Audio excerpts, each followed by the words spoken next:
Hey, I'm Bonifay. I'm a professional wakeboarder, and this is my catch-up.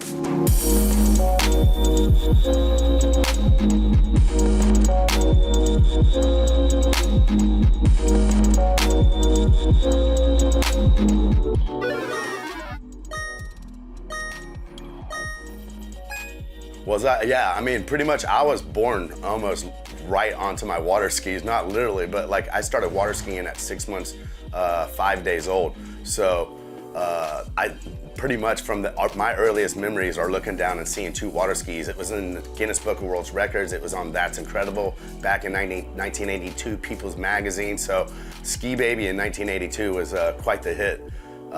Pretty crazy how it all started. The peak of my career, some people say.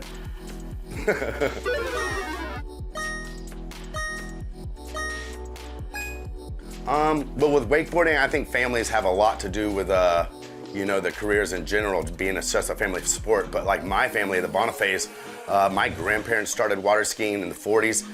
My dad taught my mom how to ski. They both skied at Disney World and Cypress Gardens.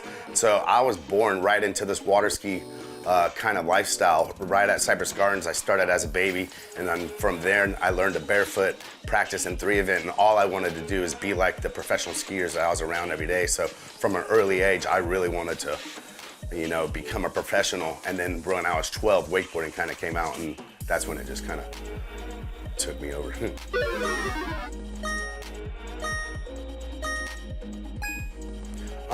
Moving to wakeboarding meant a lot. Like, it was crazy the way it kind of like played out. Like, I grew up water skiing and all I knew was 3 event. And in 3 event, it's a real structured kind of like format. You're supposed to go around the same 6 balls. You're meant to jump as far as you can. There's tricks that you have to learn, but there's no new tricks that you can invent in trick skiing at the time. So it felt like it was constricted for what I wanted to do. All I wanted to do was like flips and like hit the jump, and I would crash and just do like weird stuff. So right as the wakeboard came out, I jumped on it, and it was like, had more surface area than the trick ski.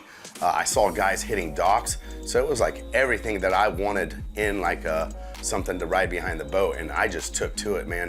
And thankfully, all the practice and all the training I did in barefooting and water skiing, the same physics are the same in wakeboarding. So when I got on a wakeboard, I had edge control, and I knew how to handle pass, and I knew a lot of the first flips in wakeboarding. So I really took to it and got good fast.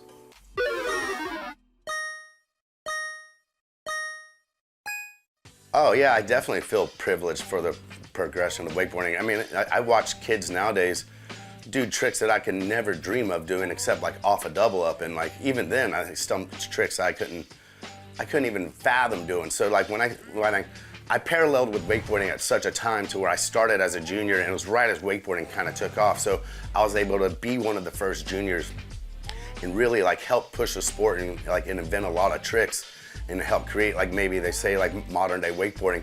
But when I watch wakeboarding today, it's like, it really, I get a deep down, genuinely like good feeling just to know that it's in such good hands, and like kind of what I helped start flourished into like what it is today. And hell, if you try to put a finger on wakeboarding 10 years ago, 20 years ago, which I tried to do when I was 18, I was like, if I'm doing these tricks now and I'm tapped out, what the hell are they gonna be doing in 20 years? And you can never guess like the shit that these guys are doing, man. It blows my mind every time I see them ride, and I love it.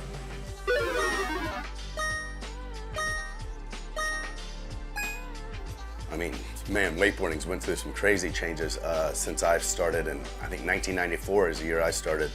Yeah, man, I think wakeboarding goes through a big change every time the boats kind of like change and they get bigger, because I feel like wakeboarding, you can watch the progression needle kind of spike, but it kind of plateaus at a certain point because the wakes are only so big. But as the boat companies make these bigger boats and they sit deeper in the water and the wake gets taller and the riders get younger, man, you really see like another spike in the progression.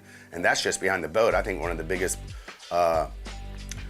changes in wakeboarding that's kind of like happened is just the whole cable scene. You know, when I was young, there was maybe like 2 cables in the whole USA. Now I think there's like maybe 50 or something, you know? So it's pretty, and cables just like, wakeboarding, you kind of, behind the boat, it's like, you need a lake, you need someone who has the boat, but with a cable, you could kind of like, it created a whole new kind of like style of rider of a kid who could get dropped off with his mom at the cable, and they just do cable laps, and then the rails got better and safer and bigger, and these kids from hell 3-4 years old will start doing cable laps. And you can look at Trent Stuckey now. He's probably, you know, he started when he was a little tot and just like a little cable rat every day putting in the time, and now you can see like what he's doing, and it's just like, I mean, he does like he's just released like a video of like, you know, like 10 tricks that pretty much like no one's ever done. So, you know, the kids get younger and younger and better, and cables just like, there's cables all over the world, and it's just cool that to see like 2 different genres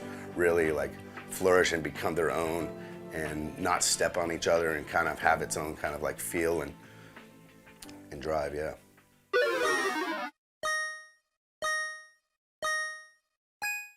Yeah, I mean, with the PWT right now, I just went out for their first event that I've got to like watch live like in a long time, man, and just see the progression of what the guys are doing.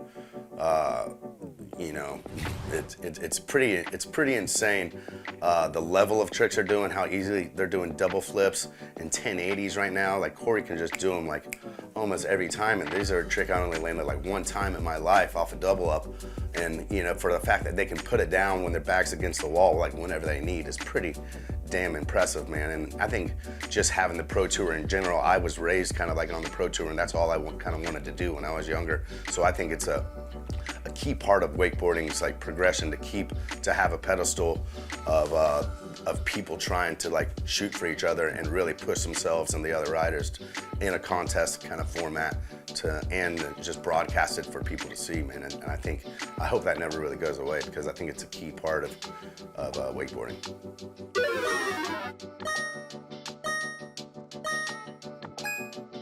There can be a lot of wage stresses in wakeboarding. I've always hated early morning photo shoots.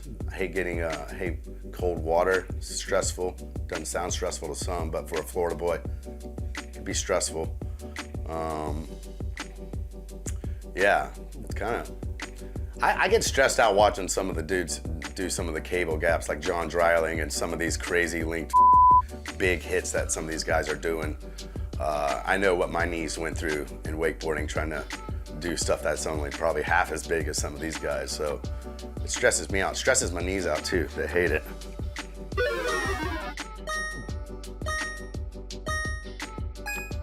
I'd say just riding right now, just not the emotion of it, like the physical exhaustness really gets my heart pumping, really kind of out of shape. I'm just let's see, what gets my heart pumping right now? I think it's I've really enjoyed like watching like Mossy and some of these kids, and like Tyler and Sam Brown really kind of like take tricks that have been like in wakeboarding just done the same way for years, and they've been done for 20 years, but they completely, it's almost like they take the blueprint of a trick and just crumple it up, throw it out the window, and they're like, how can we redo this trick, and what's the weirdest way that we can do it? Take the way you handle past it early, you don't do that anymore. Get the grab before the handle pass. Like, there's a lot of variations and a lot of cool technical grabs that they are doing and just rewriting. Not necessarily like it's a new trick. It is a new trick, but it's like it's an old trick just done in a completely new way. And it's crazy that wakeboarding went on for so many years and everyone only saw one way to do a trick. And now, all of a sudden, one kid, everyone sees the way you can do it, and it just completely changes. It's just crazy how that happens, man. And props to those boys.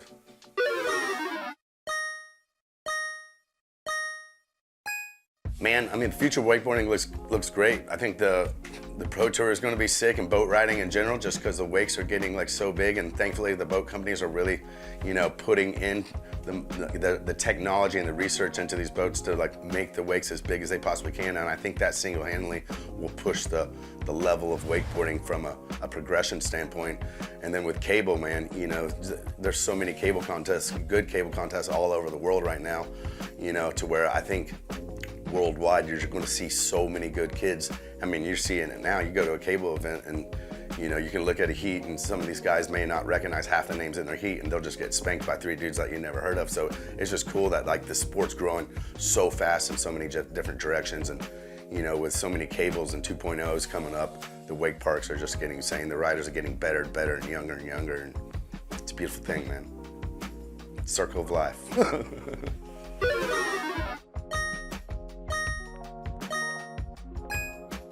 Life's been good, man. I've been digging it, man. I've been out here in Claremont, and we got 11 lakes out here, and the weather's been great. I just got my new boat, an X22. So, yeah, man, it's been good. I've been just filmed with Jackass last year, and that movie just came out, so it's cool to see that on the big screen and on 4.5 and on Netflix. And I'm barefooted behind an F1 car for the Race to Miami thing with Red Bull. So yeah, I've been trying to do like a bunch of cool stuff and just have fun with it and take the seriousness out of it and just try to have as much fun and live life and do as many belly flops as I can.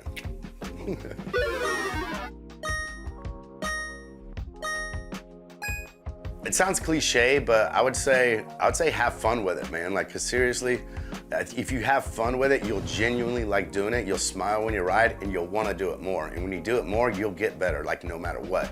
I wouldn't worry about tricks that you want to check off or trying to get sponsors or do this. Just if you can genuinely have fun, you'll find your like inner self with your riding, and your riding will stand out from maybe the next dude. And I think it's important to be yourself, like when you ride, and just have your own kind of mode out there, and just have fun with it and smile, man. Because once you quit smiling when you wakeboard, you quit wakeboarding, and when you quit wakeboarding, you suck.